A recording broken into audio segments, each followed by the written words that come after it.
Hello दोस्तों, welcome to sleepy classes.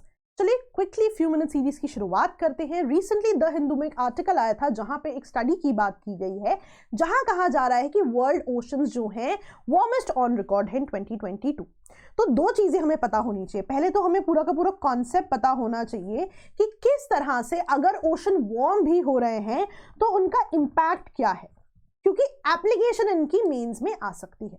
दूसरा, हमें रिपोर्ट के स्पेसिफिक पॉइंटर्स भी पता होने चाहिए, बिकॉज आप उन्हें एज एग्जांपल्स जो है मेंस में कोट कर सकते हैं। तो दोनों पे ही हम फोकस करेंगे and at the end of the lecture मैं आपको उनका एप्लीकेशन भी बताऊंगी कि किस तरह से आप उन्हें वेरियस पेपर्स में कोट कर सकते हैं। तो चलिए क्विकली शुरू करते हैं, but before that prelims crash course के प्राइसेस हैव स्लैश्ड। आप कोई भी जानकारी चाहें आप हमारे नंबर्स पे कॉल कर सकते हैं।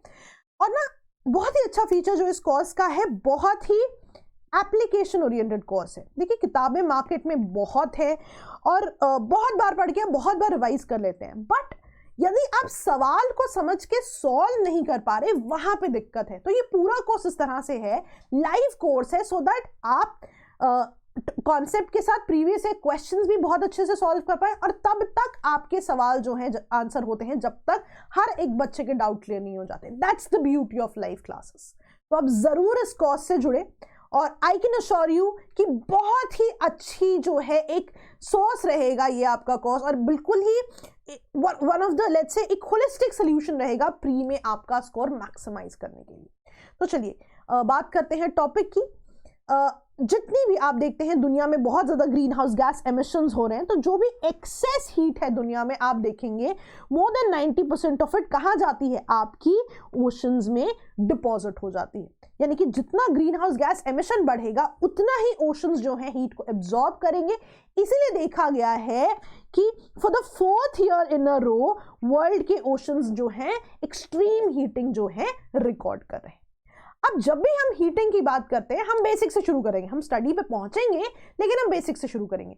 जो ओशन हीट ले रहा है हम उसे ओशन हीट कंटेंट कह रहे हैं। सो बेसिकली अगर मैं डेफिनेशन वाइज जाऊं तो वो कहते हैं कि जितनी ग्रीन हाउस गैस एमिशंस होंगी उतनी ही जो है ओशन बहुत ज्यादा एनर्जी को एब्जॉर्ब करेगा, एब्जॉर्ब करके उसको स्टोर भी करेगा, और वो एनर्जी क्या कहलाती है, ओशन हीट कंटेंट कहलाती है। अब देखो ऐसा नहीं है कि ओशन इन जनरल एनर्जी जो है स्टोर नहीं कर रहा था।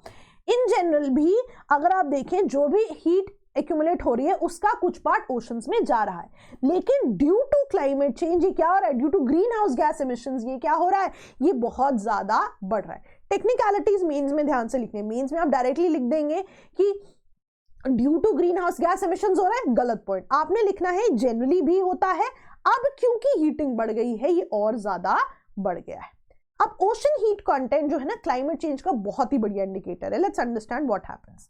अब देखो ध्यान से देखना, रेनफॉल होने का प्रोसेस क्या है, ठीक है। अब मान लो ये लिक्विड है आपका, ठीक है। लिक्विड जो है आपका एक स्टेट ऑफ मैटर है, आपने सॉलिड लिक्विड गैस पढ़ा है। अब लिक्विड से कोई भी चीज हम कहते हैं कि बादल कैसे बने, लिक्विड से यहाँ पे वेपर बना और वेपर से बादल बन गए, रेनफॉल हो गई, राइट। अब होता क्या है, देखो लिक्विड जो है इसको आप जितनी ज्यादा हीट दोगे, राइट, ये जो है वेपर में बदलेगा। So basically one state of matter gets converted into the other, liquid gets converted into gas जब आप उसे बहुत ज्यादा हीट देते हो। तो होगा क्या, जितने ग्रीन हाउस गैस एमिशन होंगे, जितना ओशन जो है हीट को एब्जॉर्ब करेगा, उतना ही वो वेपर में जो है कन्वर्ट होता जाएगा। अब ये जो वेपर है, ये जो मॉइस्चर है, इसका क्या होता है, तो आपको पता है कि आपके एटमॉस्फेयर में बहुत सारे पार्टिकल सस्पेंडेड होते हैं, है ना। इन पार्टिकल्स में से हर एक पार्टिकल जो है रेन नहीं करता। इन पार्टिकल्स को आप कहते हो, हाँ इसको मैं दोबारा लिख देती हूँ, कुछ पार्टिकल्स ऐसे होते हैं जिनको आप हाइग्रोस्कोपिक न्यूक्लियाई कहते हो। तो हाइग्रोस्कोपिक न्यूक्लियाई वाला पार्टिकल्स की टेंडेंसी क्या है कि ये जो मॉइस्चर है, ये जो वेपर है, ये खुद को उनसे अटैच कर लेते हैं, राइट। और वहां पे जो है ये पार्टिकल्स जो है यहाँ पे जो है ये जो गैस थी ये वापस बूंदों में कन्वर्ट हो जाती है, और जब ये बूंदें बहुत सारी एक साथ जुड़ती हैं बहुत बड़ा क्लाउड बनता है और उससे रेनफॉल होती है। अब आप कहोगे कि वेपर को कैसे पता कौन से चीज से जुड़ना है ना, मान लो कि एरोसोल सस्पेंडेड है कोई, डस्ट पार्टिकल सस्पेंडेड है कोई, तो हाइग्रोस्कोपिक न्यूक्लियाई क्या होता है, ऐसे पार्टिकल जिनकी एफिनिटी है टूवर्ड्स वाटर, तो ऐसे पार्टिकल्स जिनकी एफिनिटी है टूवर्ड्स वाटर, ये जो मॉइस्चर है ये उनसे जुड़ता है, वहां पे वापस बूंदों में कन्वर्ट होता है, फिर बादल बनते हैं, राइट। तो यानी कि यहां पे मेन चीज क्या हो रही है कि जितनी हीट बनेगी, जितने ज्यादा वेपर जो है बनेंगे, उतनी ही ज्यादा प्रोबेबिलिटी होगी कि उनको पार्टिकल्स मिले और रेनफॉल करें। यानी कि दुनिया में जितना हीट बढ़ा, जितना ओशन टेम्परेचर बढ़ा, उतनी ही दुनिया में प्रेसिपिटेशन जो है चेंज होगी, पहला पॉइंट। और देखो प्रेसिपिटेशन जहां पे पहले नहीं हो रही थी, मान लो वहां पे अब बहुत ज्यादा बारिश शुरू हो गई, टेम्परेचर घटेगा, है ना, टेम्परेचर भी बदलेगा, तो दुनिया में पहली चीज जो ओशन हीट कंटेंट से हो रही है वो हो रही है दुनिया में प्रेसिपिटेशन बढ़ रही है। दूसरी चीज जो क्या हो रहा है वो क्या हो रहा है, दुनिया में टेम्परेचर भी चेंज हो रहा है, राइट। समझ में आया? तो दो पॉइंट्स आपको समझ में आ गए कि कैसे टेम्परेचर और प्रेसिपिटेशन बदल रही है हीट से।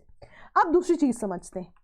अब आप देखोगे कि not only this but salinity में भी फर्क आ रहा है, ठीक है। अब लेट्स अंडरस्टैंड कि सैलिनिटी में फर्क कैसे आ रहा है, ठीक है। अब आपके पास दो सिनारियो बनेंगे यहाँ पे। पहला, फॉर एग्जाम्पल जैसे यहाँ पे बहुत ज्यादा वाटर था, ओशन वाटर था, है ना, इसमें वाटर भी था प्लस यहाँ पे सॉल्ट भी था, राइट।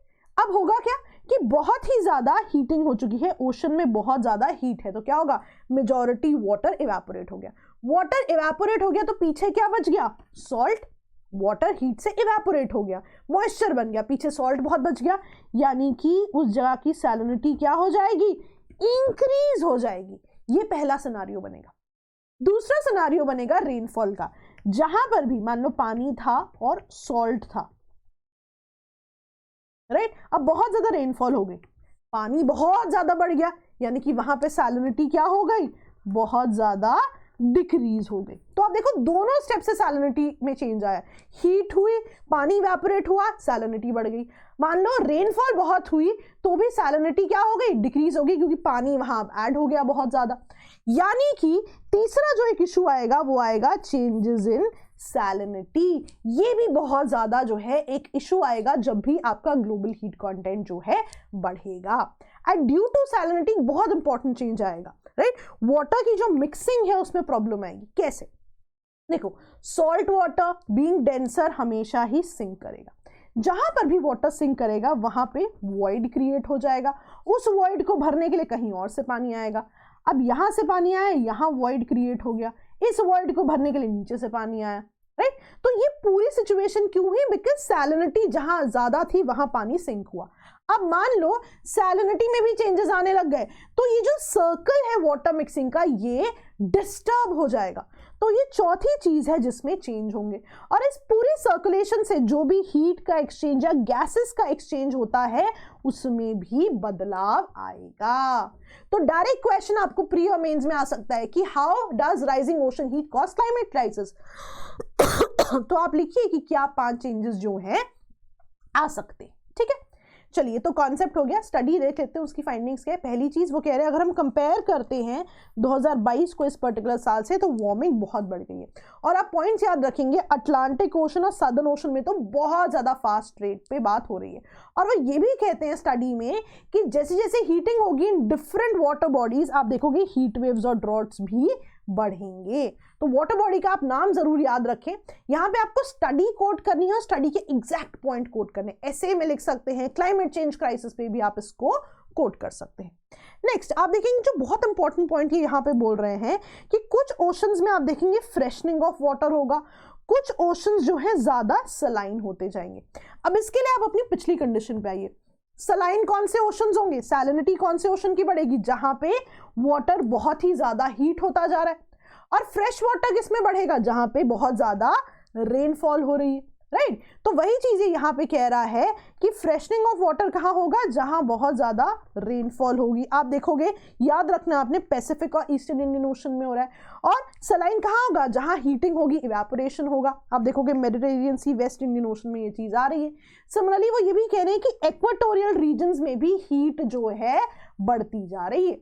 तो ये जो बेसिक पॉइंटर्स हैं कि कहाँ पे हीट बढ़ रही है, कहाँ पे हीट घट रही है, ये आपको ऐसे कैसे याद रखना पड़ेगा, क्योंकि ये स्टडी कह रही है, स्टडी द्वारा दिए गए पॉइंट्स हैं, राइट। तो 3 चीजें थी। आपका एक था कॉन्सेप्ट, हमने देख लिया, राइट, हमने पूरा का पूरा कॉन्सेप्ट यहाँ समझ लिया, 5 पॉइंट्स क्या है। उसके बाद हमने स्टडी के भी पॉइंट्स देख लिए। अब पहला क्वेश्चन जो आपका बनेगा, बट बिफोर दैट कंक्लूजन, तो बेसिकली कंक्लूजन क्या है कि अगर इसी तरह से पूरी पूरी वार्मिंग चलती रही और हर साल इस तरह की चीज हुई, तो लॉन्ग टर्म में भी आप देखोगे ग्लोबल वार्मिंग ट्रेंड जो है बढ़ता जाएगा।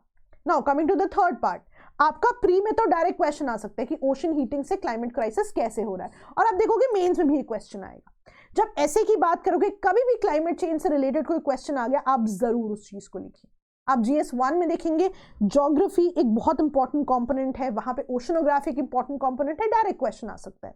GS2 में आप देखोगे ओशन गवर्नेंस एक बहुत ही इंपॉर्टेंट पैरामीटर बनता है, जहां पे अगेन आप ओशियानिक हीट का क्लाइमेट क्राइसिस से जो है आप बात कर सकते हो। कोई ना कोई पॉइंट ओशन गवर्नेंस में जरूर कोट होगा।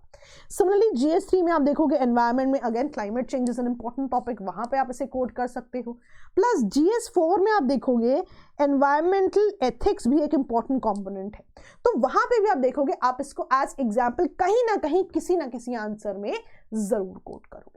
तो हम देखते हैं कि बहुत सारे क्वेश्चंस ऐसे आते हैं जो स्टडीज से आते हैं, या स्टडीज को कहाँ कोट करें या कैसे इकट्ठा करें। तो बस ऐसे ही टॉपिक्स हम डिस्कस करते रहेंगे, और क्योंकि ये आर्टिकल द हिंदू में था तो बहुत ही जो है इंपॉर्टेंट है आपके एग्जाम के लिए, तो इसीलिए बहुत डिटेल में डिस्कस किया है।